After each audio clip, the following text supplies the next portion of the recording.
Porque misericordia quiero y no sacrificios, y conocimiento de Dios más que holocaustos.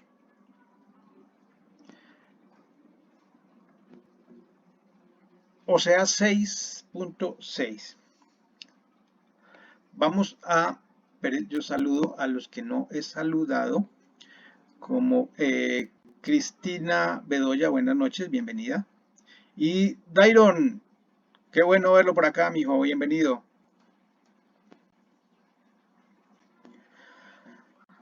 Bueno, entonces como les decía, hoy también vamos a ver dos parábolas. Dos parábolas que han hecho un gran trabajo en mi vida. Esta palabra, estas escrituras, verdaderamente me han dado mucho entendimiento de lo que es el reino de Dios. Nosotros hemos estudiado, las parábolas que hemos estudiado, ha sido sobre el reino de Dios, todas basadas en Mateo 13. Estas dos tampoco son la excepción, también seguimos en Mateo 13. Igual son dos parábolas muy cortas, son 3 versículos no más. Pero, pero que el Señor nos dé mucho entendimiento. Son parábolas que nosotros verdaderamente las hemos oído, las conocemos, las hemos escuchado, eh, en fin. Pero vamos a meternos un poquito a buscar vamos a acabar un poco más para poder encontrar ese tesoro y esa perla de gran precio. Dice Mateo 13, versículo 44. Parábolas del tesoro escondido y de la perla El reino de los cielos es como un tesoro escondido en un campo. Cuando un hombre lo descubrió, lo volvió a esconder. Y lleno de alegría fue y vendió todo lo que tenía y compró ese campo. Versículo 45. También se parece el reino de los cielos a un comerciante que andaba buscando perlas finas. Cuando encontró una de gran valor, fue y vendió todo lo que tenía y la compró. En las parábolas anteriores hemos podido ver cómo el reino de los cielos inicia con algo pequeño y crece. El grano de mostaza, cómo se vuelve en un árbol grande y frondoso, donde recordemos que los pájaros llegaban y hacían nido en sus ramas. En estas parábolas podremos ver cómo el reino de los cielos se representa con gran valor en sí mismo y que cualquiera que acepte sus términos puede hacer suyo. Esta parte es bien importante. Cualquiera que acepte esos términos puede hacer suyo ese tesoro, esa perla de mucho precio, ese tesoro que pareciera que estuviera escondido.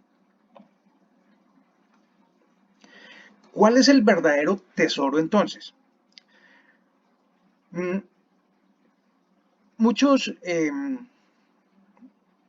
o algunos más bien, algunos estudiosos hablan de que el verdadero tesoro era el pueblo de Israel y que Jesús era este hombre, este personaje que vendió todo por tener ese pueblo.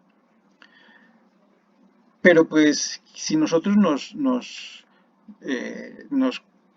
contextualizamos y vemos qué es lo que hemos venido estudiando, y cuando dice aquí el reino de los cielos es semejante a o se parece a, entonces si cambiamos ese reino de los cielos por el pueblo de Israel, entonces podríamos decir, entonces el reino de los cielos es el pueblo de Israel, o es semejante el pueblo de Israel al reino de los cielos.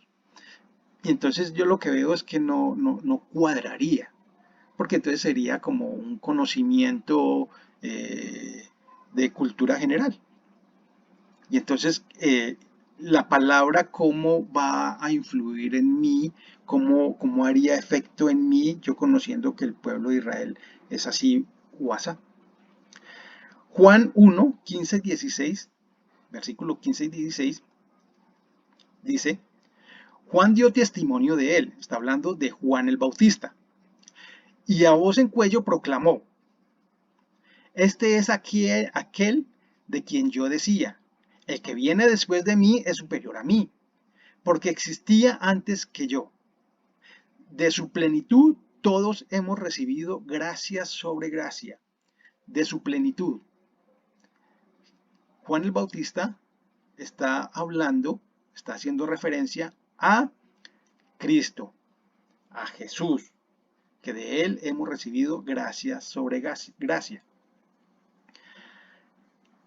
Proverbios 2, 2 al 5 dice, si tu oído inclinas hacia la sabiduría y de corazón te entregas a la inteligencia, si llamas a la inteligencia y pides discernimiento, si la buscas como a la plata, como a un tesoro escondido, entonces comprenderás el temor del Señor y hallarás el conocimiento de Dios. Recordemos o recuerdan qué estudiamos la semana pasada, qué estudiamos en las parábolas del grano de mostaza y la levadura. Si recordamos eso, recordemos que ese grano de mostaza era cómo carecía, qué era lo que nosotros teníamos que buscar, qué era lo que nosotros teníamos que mirar que creciera en nosotros, que era el conocimiento, ¿se acuerdan? El conocimiento de Dios, conocimiento acerca del Señor. Esa sabiduría que no es la sabiduría que el mundo da, no es la sabiduría cuando nosotros estamos en una universidad. Esa sabiduría es conocimiento de Dios. Con ese conocimiento nosotros vamos a tener el temor de Dios. Va a haber en nosotros ese temor de Dios. Entonces por eso dice, entonces comprenderás el temor del Señor y hallarás el conocimiento de Él. Entonces, ¿qué es lo que nosotros necesitamos? ¿Qué es lo que debemos nosotros buscar? ¿Qué es lo que nosotros debemos esforzarnos? ¿En qué? En conocer al Señor, en conocer a Dios, en conocer ese reino de Dios que Él nos lo está dando a conocer, que Él nos lo está revelando, que Él nos está dando entendimiento de qué es. El conocimiento de Dios es lo que a nosotros nos va a dar esa libertad. Conocer esa verdad es la que nos va a hacer libres. Pero entonces, ¿qué es la verdad? Jesús dijo, yo soy el camino, la verdad, ¿cierto? Y la vida. Entonces, ese conocimiento de Dios lo vamos a adquirir por medio de ¿quién? De la verdad. Y la verdad es Jesucristo. Entonces, por medio de Jesucristo nosotros vamos a poder conocer a Dios. Porque Jesús dijo, nadie conoce al Padre si no es por medio del Hijo. Nadie conoce al Padre sino el Hijo. Y todo aquel a quien Él lo dé a conocer, a quien Él revele. Colosenses 2, versículos 2 y 3, dice, quiero que lo sepan para que cobren ánimo, permanezcan unidos por amor y tengan toda la riqueza que proviene de la convicción y del entendimiento. Repito, tengan toda la riqueza, que esa riqueza proviene de ¿quién? De la convicción, de estar convencidos, de estar completamente con un completo entendimiento de qué, del conocimiento de Dios. Así conocerán el misterio de Dios, es decir, a Cristo. ¿Cómo es que vamos a conocer? ¿A quién? A Cristo. Y Cristo nos revela el Padre. ¿Por qué dice el versículo 3? En quien están escondidos todos los tesoros de la sabiduría y del conocimiento. En quien están escondidos, escondidos los tesoros. ¿Cuántos? Todos. Ese gran tesoro de la sabiduría y el conocimiento. El gran tesoro que nosotros podemos tener es el conocimiento de Dios. Al conocer a Dios, nosotros lo vamos a obedecer porque nos vamos a enamorar de Él. Lo he dicho muchas veces, ¿cómo nos vamos a enamorar de Dios si no lo conocemos? ¿Y cómo lo conocemos? Por medio de Cristo. Así conocerán el misterio de Dios, es decir, a Cristo, en quien están escondidos todos los tesoros de la sabiduría y del conocimiento. ¿En quién? En Cristo. Romanos 11:33. Qué profundas son las riquezas de la sabiduría y del conocimiento de Dios. Qué indescifrables sus juicios e impenetrables sus caminos. Pero el Señor, cuando nosotros, como estudiamos las parábolas pasadas, en la parábola del sembrador, ¿en qué terreno está cayendo? ¿En qué terreno se está sembrando esta semilla que el Señor está poniendo en nuestros corazones? ¿Cómo es el terreno? ¿El terreno es bueno? ¿O está entre espinos? ¿O está al lado del camino? ¿O está entre pedregales? ¿Con qué actitud yo me estoy acercando? ¿Con qué actitud yo me estoy conectando? ¿Con qué actitud me estoy acercando? Estoy visitando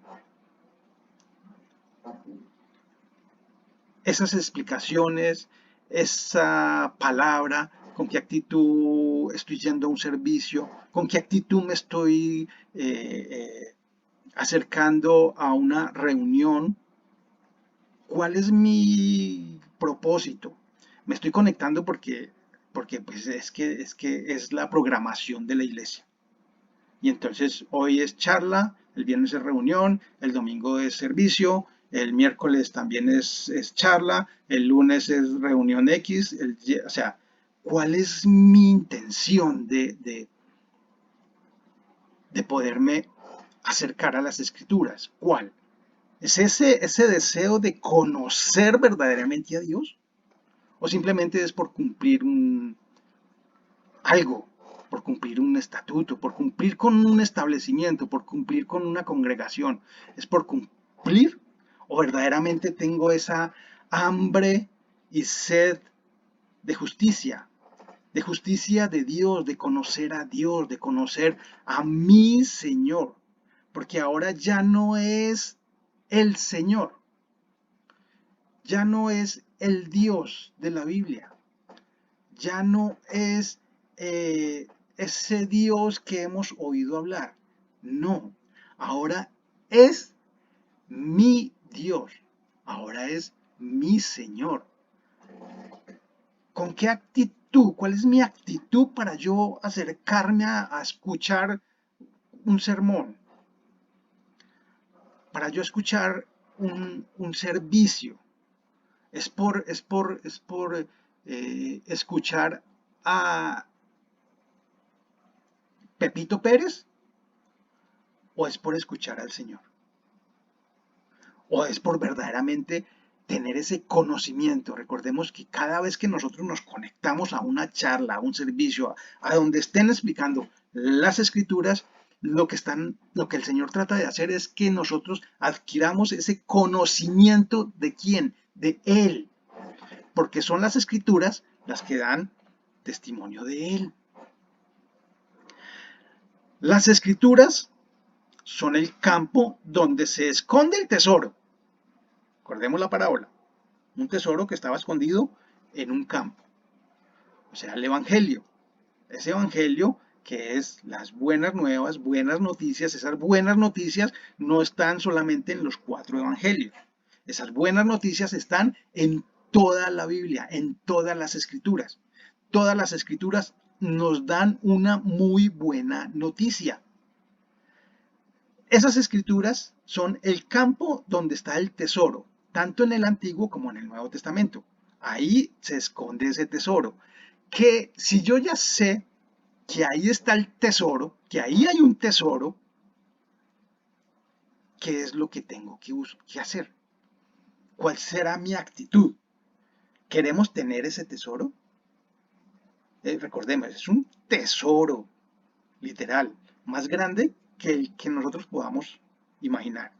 Y es una perla no cualquiera, es una perla de mucho precio, una perla de gran precio. Cuando hablan perla de gran precio, es que cuando Mateo aquí en las escrituras, aquí en el Evangelio, dice, resalta que es de gran precio, o sea, no era cualquiera. Si yo ya sé que hay un tesoro que el Señor me quiere revelar, que el Señor quiere que yo lo conozca, que yo lo tenga, que sea de mi propiedad, entonces, ¿qué tengo que hacer? ¿O qué voy a hacer? Hay que buscarlo, pues está escondido como la médula en el hueso, la miel en el panal, el agua en un pozo. Está escondido en un campo abierto en donde cualquiera le puede hallar. Si la buscas como a la plata, como a un tesoro escondido, Proverbios 2.4, que su palabra. Entonces, si yo ya estoy comprendiendo, si mi mente ya está dimensionando cuál es el verdadero tesoro, cuál va a ser mi esfuerzo, dónde se va a concentrar mi esfuerzo, en conocer ese campo, porque es en ese campo donde yo voy a empezar a excavar, donde yo voy a empezar a bolear pala, donde yo voy a empezar a bolear recatón, donde yo voy a empezar a escarbar así como las gallinas cuando escarban la tierra y sacan su premio, su lombriz grandota. Así es que nosotros tenemos que esculcar las escrituras. Así es que nosotros tenemos que buscar ese tesoro. Cuando lo encontramos, verdaderamente nuestra vida cambia, de seguro, de seguro. Es un tesoro único. Es un gran privilegio poder tener entendimiento del tesoro que podemos encontrar en aquel campo. Es un privilegio, es una bendición, es un regalo de Dios, es una gracia de Dios. Es indescriptible cuando nosotros podemos dimensionar el tesoro que el Señor nos está dando. Cuando nosotros no tenemos esa disposición de estudiar, cuando nosotros nos conectamos por conectarnos, cuando nosotros escuchamos porque es que toca, cuando nosotros tenemos esa actitud así déspota y displicente sobre delante de las escrituras, delante de la Biblia, delante de esa enseñanza, delante del mensaje de Dios, entonces pues no va a pasar nada en nuestras vidas. Así como entramos, así vamos a salir. Pero cuando en mí hay ese interés por escuchar qué es lo que me van a hablar de mi Dios, recordemos que ya no es el Dios, es mi Dios y mi Señor, entonces ya no importa quién es el que esté hablando. Ya no importa si el que esté hablando lo que hace es dormir a la gente. Ya no importa si el que esté hablando o sea, no tiene esa habilidad de orador. Ya no importa. ¿Por qué? Porque a mí lo que me importa es qué es lo que me está diciendo de mi amado, de mi Señor, de mi Dios.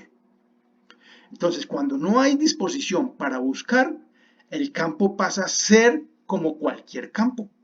Y no le codiciamos, pues no sabemos qué hay allí. Es literal, ¿cierto? Si nos dijeran en un campo X, en un bosque, vea, en este pedazo de terreno, ahí puede encontrar un tesoro, o sea, literalmente un tesoro, mucho dinero, muchas monedas de oro, muchos lingotes de oro, de seguro que buscaríamos 24 horas al día. Buscaríamos, así sea, con un tenedor, escarbaríamos todo ese terreno, ¿cierto?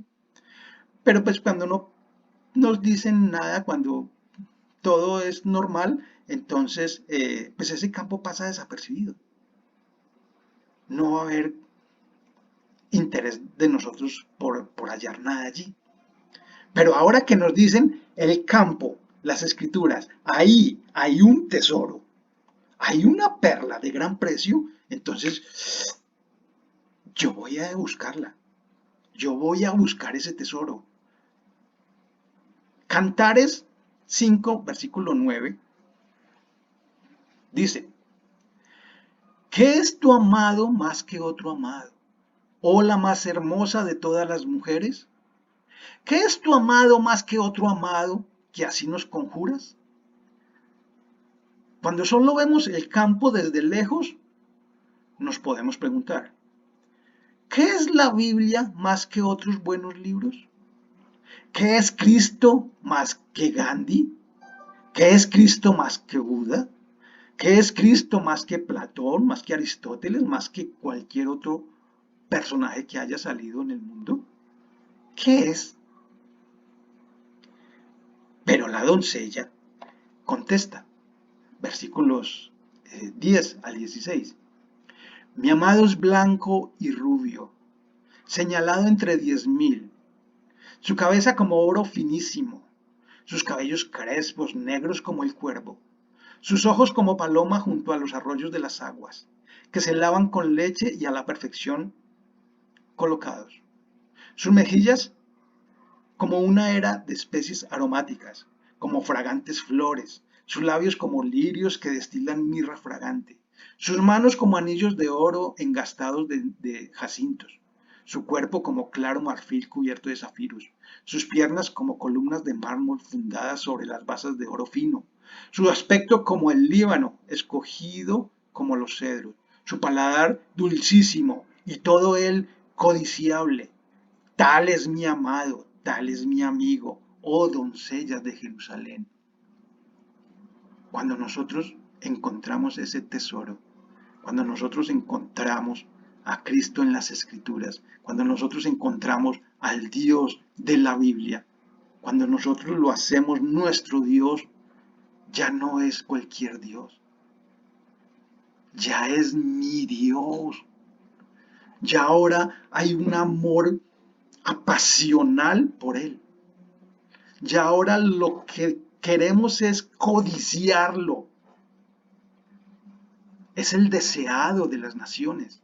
Pero cuando nosotros encontramos ese tesoro, cuando nosotros solamente vemos el campo, entonces vemos la Biblia común y silvestre. Cuando yo empecé a buscar, yo también me hacía esa pregunta. Yo, pero, ¿por qué voy a estudiar la Biblia? ¿Por qué? ¿Por qué no estudio otro libro? ¿Por qué no estudio el libro de Buda? ¿Por qué no estudio los libros de Gandhi? Porque tiene que ser la Biblia. Pero cuando yo dimensioné, cuando pude ver ese tesoro que se escondía allí, entonces ya no es cualquier libro, ya no es cualquier Dios, ya no es cualquier mensaje, ya es el mensaje que me ha dado libertad. Ya ahora es mi Señor. Ahora no soy yo, ahora es Cristo que vive en mí. Ahora es mi amado. Es único entre 10.000. Es único, se distingue a lo lejos. Ese es mi Dios. Pero ese Dios no lo encontramos a la primera vista. ¿Cómo lo encontramos? Escarbando, escudriñando, con esa actitud, Señor, yo quiero más de ti. Pasando tiempos íntimos con el Señor. ¿En dónde? En nuestro lugar secreto. Porque es ahí donde yo abro mi corazón y puedo hablar, pedirle consejo, pedirle perdón al Señor y hablar con Él. Yo, en lo secreto, si el Señor conoce todo de nosotros, ¿qué le podemos esconder? Nada. Ese va a ser mi amado, ese va a ser mi Dios, ese va a ser mi Señor a quien adoro. El Señor nos ama con una pasión que nosotros ni siquiera nos imaginamos. Ahora, cómo es mi amor por el Señor. ¿Es recíproco? ¿O simplemente, sí, usted ama al Señor? Sí, sí, sí, claro. No soy fanático, pero sí lo amo. Yo lo digo así porque a mí me pasó. Porque a mí yo era uno de los que decía, yo amo al Señor, pero a mi manera. Yo creo en el Señor, pero a mi manera. Yo fanático no soy, o sea, yo tan fanático no. Pero apenas yo me di cuenta que el Señor es apasionado, tiene un amor apasionado por mí. Yo, uy, pero ¿cómo así? ¿Quién soy yo para que el Señor me ame tanto? Vida eterna, vida eterna. Ustedes estudian con diligencia las escrituras porque piensan que en ellas hallan la vida eterna. Les está hablando Jesús a los fariseos. Y son ellas las que dan testimonio de mí, en mi favor. Sin embargo, ustedes no quieren venir a mí para tener esa vida. ¿Queremos la vida eterna? ¿Buscamos la vida eterna? El mundo busca vida eterna, ¿cierto? La eterna juventud. ¿La estamos viendo? ¿Queremos esa vida eterna? ¿Dónde las podemos hallar? Dice, en las escrituras. ¿Por qué? No basta con leerlas. Ah, entonces voy a leer. No, en las escrituras vamos a encontrar de quién habla esas escrituras. Y aquí está diciendo que hablan de Jesús, hablan de Él. En las escrituras encontramos el tesoro más preciado, que es la vida eterna. Juan 17, versículo 3, que lo estudiamos. Y esta es la vida eterna. Dos puntos. ¿Cuál es la vida eterna? Ah, yo quiero la vida eterna. Listo. Esta es la vida eterna. ¿Cuál es? Que te conozcan a ti. Está diciendo Jesús en su oración al Padre. Que te conozcan a ti, el único Dios verdadero, y a Jesucristo, a quien tú has enviado. Conocimiento. ¿Conocimiento de quién? De Dios y de Cristo y de Jesucristo. ¿Dónde lo encontramos? En las escrituras. ¿Dónde está el tesoro? ¿Cuál es el campo? Las escrituras. ¿Qué hay en ese campo? Un tesoro escondido. Una perla de gran precio.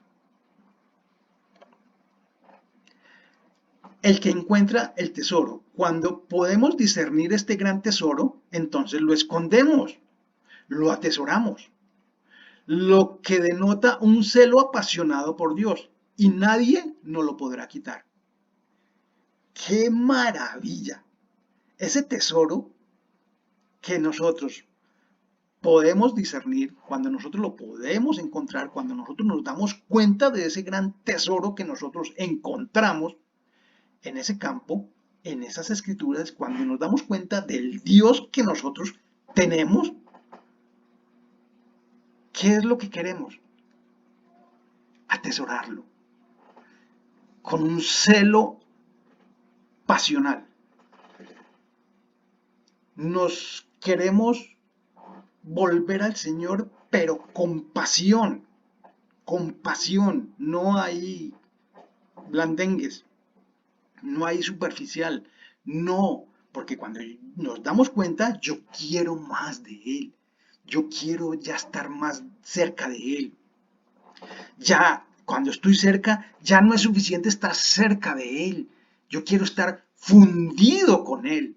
Y cuando estoy fundido con Él, entonces yo quiero que Él sea todo para mí.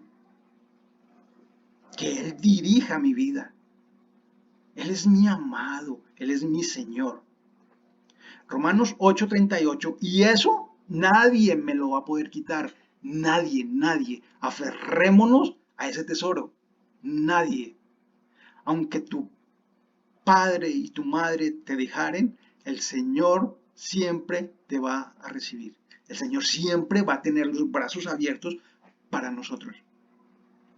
Romanos 8, versículo 38 dice, por lo cual estoy seguro de que ni la muerte, ni la vida, ni los ángeles, ni principados, ni potestades, ni lo presente, ni lo porvenir, ni lo alto, ni lo profundo, ni ninguna otra cosa creada nos podrá separar del amor de Dios, que es en Cristo Jesús, Señor nuestro. No sé si la cogimos. O sea, nada nos podrá separar de ese tesoro que encontramos en ese campo. Recuerden, el campo está ahí, disponible. ¿Para quién? Para todo el mundo. No es para unos en especial, es para todo el mundo. ¿Tú quieres ese tesoro? Vamos juntos a buscarlo, vamos a excavar, vamos a contratar así sea una excavadora para poder encontrar ese tesoro. ¿Cuál es mi actitud? ¿Verdaderamente yo quiero ese tesoro? Cuando yo quiero ese tesoro y empiezo a excavar, así sea con un corta uñas, el Señor lo que va a hacer es mirar mi corazón y ver, tienes ganas, tienes deseos de conocerme, y el Señor empieza a revelarnos más de su reino. ¿De qué nos ha servido haber estudiado estas parábolas que hemos pasado? El Señor nos ha hablado de su reino. Ese reino ha tenido cabida en nuestra mente y en nuestro corazón, o simplemente pasó como una parábola más, como un estudio más, como una charla más, como un servicio más, como un mensaje más de X persona. ¿Cuál ha sido nuestra actitud? Ahora, este hombre encuentra el tesoro y ¿qué hace? Va y lo vende todo. Entonces, el que encuentra este tesoro lo vende todo. Pero no estamos hablando de entonces si tiene casa, carro y beca, entonces vendamos todo eso, porque ahí dice lo vende todo. O sea, ¿a qué se refiere? Lo vende todo para comprar aquel campo. Está dispuesto a dejarlo todo. Dejar las cosas del mundo y su maldad. Dejar las costumbres que ha adquirido en el viejo Egipto, en ese viejo continente, en ese viejo mundo donde nosotros estábamos, de donde el Señor nos ha rescatado. Dejar las cosas viejas para adquirir las nuevas. Las cosas viejas pasaron, ahora todas deben de ser nuevas. Venderlo todo por adquirir aquel tesoro. Venderlo todo.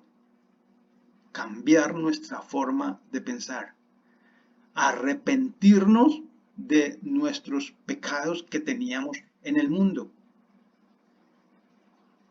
Ve y vende todo lo que tienes y ven y sígueme. Todo lo que tienes. No estamos hablando de dinero, no estamos hablando de posesiones, no estamos hablando de algo material. Todas esas costumbres que hemos traído de esa otra, de ese otro mundo, de esa otra, de ese mundo en tinieblas, todo se debe de quedar allá. Pero hay una buena noticia. El Señor dice, no se preocupen. Eso es muy difícil dejarlo. Tranquilo, yo les ayudo. Síganme. Vengan a mí. Yo les voy a ayudar. Entonces, cuando yo nazco de nuevo, cuando yo tengo ese paso, hago ese caminar, cumplo ese requisito, digámoslo así, entonces ya no soy yo quien va a pelear y va a luchar y va a guerrear con esas cosas. Ahora es Dios, es Cristo que vive en mí. Ya no soy yo. Ahora Él me dice, déjeme porque yo ya vencí. Yo ya vencí el pecado. Yo ya vencí la muerte. Yo sé cómo es. Entonces déjame que yo te ayude. Déjame. ¿Qué tengo que hacer? Conocer más de ese tesoro. Cuando yo conozco más ese tesoro, Mi corazón se ensancha de pasión por Él, enamorado de Él, de mi Señor. La perla de gran precio. Esa perla hace referencia igualmente a ese buen tesoro, a ese tesoro. Son complementarios. ¿Cuál es la diferencia de la primera y la segunda parábola? Del tesoro escondido y la perla de gran precio. Esta parábola tiene el mismo significado que la parábola del tesoro perdido, con la diferencia que el tesoro fue descubierto por un hombre. En esta, el hombre anda buscando perlas. No sé cómo tú has llegado a escuchar el mensaje del Señor. Si fue porque tú lo estabas buscando, porque tú estabas necesitado, porque necesitabas del Señor, porque estabas en una situación difícil, porque X o Y situación te estaba pasando en la vida y estabas ya harto de ese mundo de tinieblas y querías salir a flote y encontraste este tesoro o estás buscando este tesoro. O, por el contrario, simplemente ibas y, digamos, caminando, excavando cualquier actividad rutinaria en el mundo y de pronto te encontraste con el tesoro o con la perla. Entonces la diferencia es que uno lo estaba buscando y el otro se lo encontró. ¿Cómo conociste, cómo estás conociendo al Señor? Les cuento, personalmente yo no busqué al Señor, yo me lo encontré. El Señor me sacó de allá, el Señor me dio esa gracia, ese privilegio, esa bendición. Yo lo encontré porque, por causa de mi esposa. O sea, yo no fui a la iglesia por ganas de buscar al Señor, no. Testimonio que nosotros tenemos, inclusive el de mi esposa, nosotros conocimos del Señor fue por un testimonio, por alguien externo, que vimos el cambio en esa persona y dijo, bueno, mi esposa inició, esta persona, algo pasó en ella, yo quiero conocer qué fue lo que pasó. Y lo mismo yo, cuando mi esposa empezó a asistir, entonces yo, bueno, 2 horas en un servicio, cuando nosotros íbamos a nuestra iglesia anterior, eran de 15 minutos. Y ahora 2 horas, 2 horas y media, hasta 3 horas. Y yo, no, bueno, algo pasa allá, yo quiero ir a mirar qué es lo que está pasando. Y así fue. O sea, yo no estaba buscando, pero el Señor en su gracia y en su misericordia eh, nos dejó conocerlo. A los sedientos, Matthew Henry comenta que cualquier cosa que se oponga a Cristo o que compita con Él por nuestro amor y servicio, debemos dejarlo alegremente, aunque sea muy querido por nosotros. Un hombre puede comprar oro demasiado caro, pero no esta perla de gran precio. Isaías 55, 1 y 2, versículos 1 y 2 dice, vengan a las aguas todos los que tengan sed, vengan a comprar y a comer los que no tengan dinero, vengan, compren vino y leche sin pago alguno. ¿Por qué gastan dinero en lo que no es pan y su salario en lo que no satisface? Escúchenme bien, y comerán lo que es bueno, y se deleitarán con manjares deliciosos. Vengan a las aguas todos los que tengan sed. A los sedientos, a los sedientos. ¿Estamos sedientos? ¿Tenemos esa sed? Así ha dicho Jehová, así ha dicho el Señor, que hizo la tierra, Jehová que la formó para firmarla. Jehová es un hombre. Clama a mí y yo te responderé. Y te enseñaré cosas grandes y ocultas que tú no conoces. ¿Qué tengo que hacer? Clama a mí y yo te responderé. Como el ciervo brama por las corrientes de agua, así clama por ti, oh Dios, el alma mía. ¿Qué debo de hacer? Ya la lo comprendí, ya la cogí. Clamar, clamar a Dios y Él nos va a responder y Él nos va a dar de esas corrientes de agua y Él nos va a dar conocer ese reino suyo y Él nos va a dar ese tesoro y esa perla de gran precio. Ese es nuestro Dios. ¿Por qué misericordia quiero y no sacrificios? No sacrificios. Y conocimiento de Dios más que holocaustos. ¿Qué quiere el Señor de mí? Que lo conozcamos. ¿Qué quiere el Señor de mí? Que estemos cerca de Él. ¿Qué quiere el Señor de mí? Mi corazón. Mi corazón. Ahora, si eso es lo que quiere el Señor, ¿qué tengo que hacer? Llevar mi corazón y postrarlo delante de Él. Allá en el lugar secreto, allá en mi intimidad con el Señor, allá solito yo con Él, voy a postrar mi corazón y le voy a decir, Señor, aquí está mi corazón. Tú conoces todo de mí. Tú conoces cuánto quiero estar delante de ti. ¿Cuál es mi actitud? Ahí está el campo. Ahí están las escrituras. Y hay un tesoro que nosotros ni siquiera podemos dimensionar cuán grande es. Y hay una perla de gran precio que va a alcanzar para todos poder compartirla. Cuando yo encuentro eso, entonces yo quiero contarle al mundo, tengo un Dios, encontré un Dios grande, poderoso, que nos ama y te ama. ¿Quieres conocerlo? Él quiere conocerte más, quiere que tengas una intimidad con Él, quiere que tenga una relación con Él. Estar cerca de Dios.